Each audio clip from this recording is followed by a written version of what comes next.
देश की राजधानी दिल्ली में फिर आई भ्रष्टाचार की बाढ़। शराब नीति केस में दिल्ली के उप मुख्यमंत्री पर सीबीआई ने 5 दिन की कस्टडी मांगी है। इसी के साथ नमस्कार, मैं श्रेया उपाध्याय स्वागत करती हूँ आप सभी का ग्लोबल मीडिया अपडेट्स में।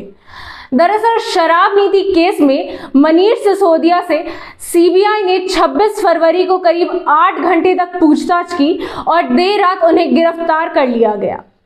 सिसोदिया पर आरोप है कि उन्होंने ऐसी शराब नीति बनाई जिससे सरकार के बजाय व्यापारियों को मोटा फायदा हुआ है। यहां तक कि उन पर सबूत मिटाने के भी आरोप लगे हैं। साल 2021 में केजरीवाल सरकार ने पुरानी शराब नीति को खत्म कर नई शराब नीति बनाई थी, जिसके तहत दिल्ली को 32 जोन में बांटा गया था। हर जोन में 27 शराब की दुकानें थीं और हर वार्ड में 2 से 3 शराब वेंडर्स की शराब बेचने की अनुमति दी गई थी। नई शराब नीति लागू होने से पहले दिल्ली में करीब 850 शराब की दुकानें थीं, जिसमें से 60% दुकानें सरकारी और 40% दुकानें निजी थीं। नई नीति के अंतर्गत सभी सरकारी शराब की दुकानों को बंद कर दिया गया।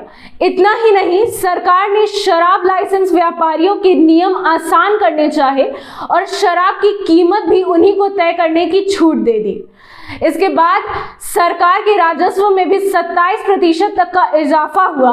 विदेशी शराब और बियर रिटेल में भी सस्ती हो गई, लेकिन राज्य सरकार के खजाने को नुकसान हुआ।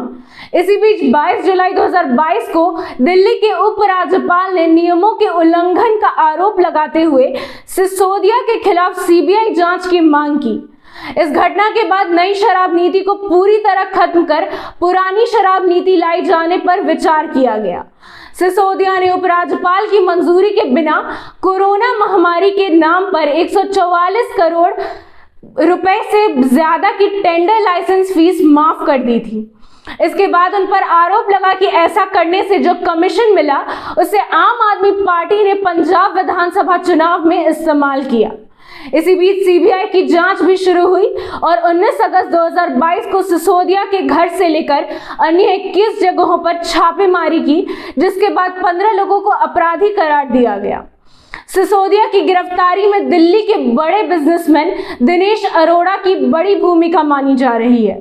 सिसोदिया के करीबी रहे अरोड़ा ने सरकारी गवाह बने हैं। ऐसा कहा जा रहा है कि अरोड़ा ने सिसोदिया, विजय नायर और कई आपके सदस्यों के नाम लिए हैं। ईडी ने दिसंबर 2022 में दिल्ली हाई कोर्ट को बताया कि सिसोदिया और अन्य आप सदस्यों ने 170 बार मोबाइल फोन बदले हैं, जिससे एक्साइज स्कैम में सबूत को बड़े पैमाने पर नष्ट किया गया है। ईडी ने 17 फोन भी बरामद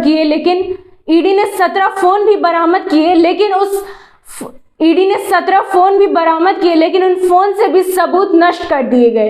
इसी सिलसिले में सबूत मिटाने और सीबीआई की रेड के दौरान जवाब ना देने के कारण सिसोदिया को सीबीआई ने गिरफ्तार किया है। ये थी कुछ अहम जानकारियां मनीष सिसोदिया और एक्साइज स्कैम के बारे में। ऐसी ही तमाम खबरों के लिए बने रहिए ग्लोबल मीडिया अपडेट्स के साथ। धन्यवाद।